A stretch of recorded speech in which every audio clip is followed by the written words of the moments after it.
Bonjour. Where do we want to start today? Can you tell us the plan for the weekend, the whole plan? The whole plan? I forgot my notebook. But no, it's exciting. Obviously, anytime you come to a draft, this time of year, free agency looming, there's a lot going on, and all interesting conversations, and opportunities to see what we can do next. So. How would you evaluate the market right now? Is it very hot? Is it a lot of discussions, or maybe the prices are very high? Yeah, I think it's different because there's definitely a lot of conversations going on around the league, but I think that the difference now is I believe there's a number of teams that are really trying to take another step, and there's probably less sellers than normal. This time of year, so it's pretty competitive, but there's a lot of conversations. At this point, are your team looking forward to move up on the first round? We've had conversations about that, and the other way too, to move down. So it's just about the cost. Right now at 16, 17, I think we'd be happy with that. But there are some players, top 10 that we like a lot, and if opportunity arises, we might do that, or even move up a couple spots. We'll see, but we're looking at everything, and it's a decent draft, some pretty quality players. So we'll see what happens. Is it more complex to draft 16 and 17? Well, it's different than where we've been the last few years, right? A little harder probably to script what's going to happen around the league right now.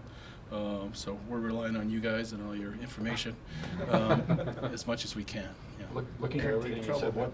Yeah, I would agree with that. What are the chances, would you say, of possibly trading one or two of those first-round picks? I wouldn't want to put a percentage on it, but we are having conversations to do those things. It's just, is it worth it, and does it fit in what we're trying to do? Is the amount of available picks, like teams that are willing to trade around you, Yeah. is it making it harder for you to kind of operate? Yeah. I think there's competition to do certain things. There's teams with more than one pick. There's a lot of teams with more than one pick. There's a lot of teams trying to move up, so we can sense that. So we'll see. There seems to be a consensus among scouts that this draft drops a little bit after maybe 10 or 12. Yeah, you have the same I hope feeling? not. Yeah. Other than hoping, what's your Listen, I've been doing this a long time, and it's always a joke amongst us is that your scouts will tell you there's one pick less than what you're picking, right? But no, I think we think there's pretty good quality where we're going to pick, and where it's okay. But I think at the top end there's some really good players. I think there is a leveling out somewhere in the draft where a lot of the players are similar for 10 or 15 picks. With the market dynamics being what they are, Jeff. Yep. Just, do you see this being more of a dragged out kind of summer in terms of moves that get made, and are you willing to potentially move off your roster if futures don't net you what you're looking for? That's a good question. I don't know. We'll see. Every year is different. I think that the trade market, the rush is that usually when you're talking about trading for picks and doing something right now, the other team is interested in those picks. Once the draft goes away, there's less talk of that, right? It becomes more of player-for-player discussions. As far as free agency, it usually, in my experience, like the top players in free agency kind of dictate the timing. Like if they go quick, then everything kind of falls. If some top players are taking a while to go, then everything kind of changes the timelines. You said you've been doing this a long time. How weird does it feel not to be in LA? It is weird, to be honest. This is something that everybody in the league is trying for this year, so we'll see what happens next year. If you're asking a preference, like to be in, I'd rather be in the market with everybody in the market. It seems it's just a little bit. I don't know. Maybe I don't like change or something like that, but it's nicer to be around all the teams, and the agents are right there, and it's easier conversations to have. Do you know where it comes from? Where that came from? Yeah. Yeah, I think, it started, I think the general managers a couple years ago decided they wanted to try this. Okay. So I think at some point they'll have conversations and about whether we stay with this or we do something different. How different is it for your job? How different is it for Different? you? That I mean, it's not, the different part is everything's on the phone, right? You're doing a lot of phone conversations as opposed to, there's ability when you're in the same market to have meetings. Try to hide from you guys as much as you can. But it's different, but it's not that hard. It's just a different way of doing business. Are Yeah. you starting to have a grasp of what the 2026 draft might look like, and does it play at all in your decision making? Mhm.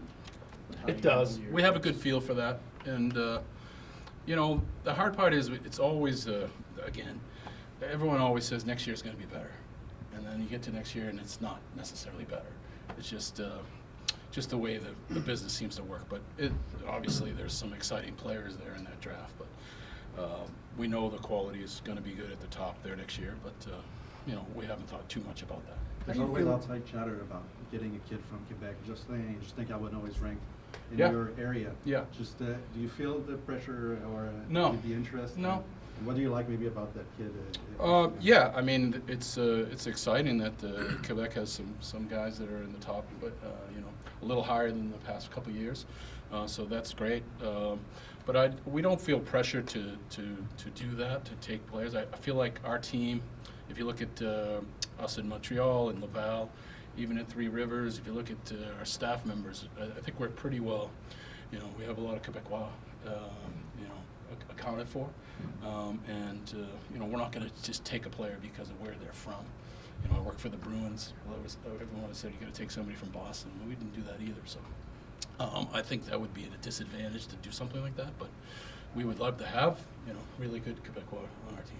Do you have different standards or maybe higher standards when it's time to draft a local player because of the pressure maybe? I think that certainly in this market, anybody we take into account the pressure points. This is a hockey market. People love hockey, and more people than not know about hockey. So we're sensitive to that. Whether we're acquiring an NHL player or we're drafting a player, we want to understand who can handle certain situations. With the cap going up right now, Yeah. how much do you think that's impacting the seller market? I think at a this lot. time? Yeah, it's a good question.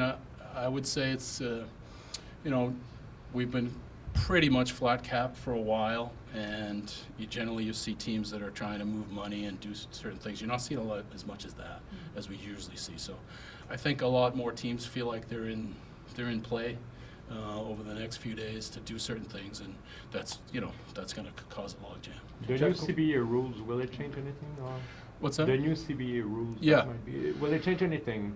Will they? Yeah. I mean, I'm not on the committee. I assume there's going to be a lot of changes, but I'm not really privy to all the information yet. I probably have as much information as everybody in this But room. max contracts at 7 years, like Yeah. for Lane Hudson. Will you? Yeah, we'll see what the rules are. I don't know that to be a fact, so I wouldn't want to comment on it.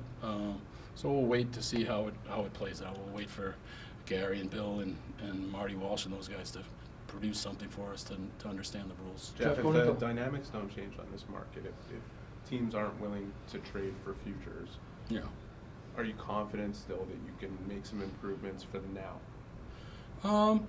Well, yeah. Listen, when you go into a summer in a situation where our team's at, we would obviously like to improve our team, and I think we've been pretty vocal about that.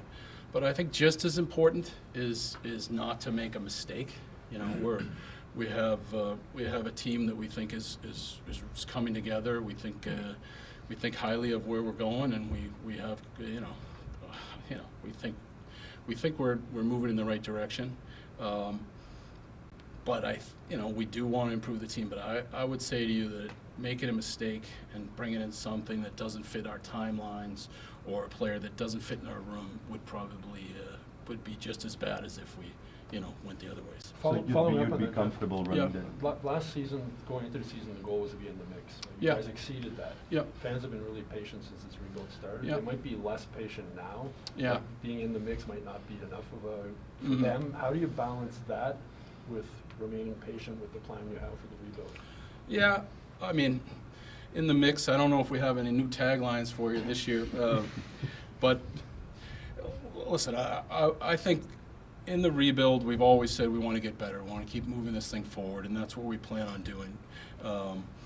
It's hard. It's hard to improve every year. It's you know, we're going to make decisions that fit into what we set out to do, which is to build a team that's the ability to compete every year for a long period of time. So we're not going to do anything to stunt that, just to move it forward, you know, 5%. You know, so we'll stay with the plan. The hope is that we continue to grow and we're better, but you know, we'll see what happens. This is a big weekend for us and it's a big summer for us, but we're not going to do anything that's stupid. Were you in the JJ Peterka case at all? Or Interested in? In JJ Peterka, were you in those talks? Players around the league, you know, that's something. All I can tell you is that anytime there's a player move, we kind of know who's available. So we study everything, we look at everything, and you know, we're happy to know that we know what's going on around the league. But commenting about players on other teams, you know, I can't do that. How would you describe Kirby Dog's summer so far? Kirby Doc's summer's been really good. We saw him. He came into town about 10 days ago. He was here for a week working out and seeing the doctors. He looks great and ahead of schedule. So far, so good. Just regarding the UFAs and RFAs, is there any player that you know that you will let walk away and that it's over with? Walk away? Yeah. I think it's still a little early. To answer that. We'll take the next few days to figure out exactly where that is. Concentrate on the draft right now. You know, last year we kind of knew at this time about qualifying offers and all that, but we're still working on that one. Okay. Thanks, Jack. All right. Thank okay. you very much. All right. Thank you.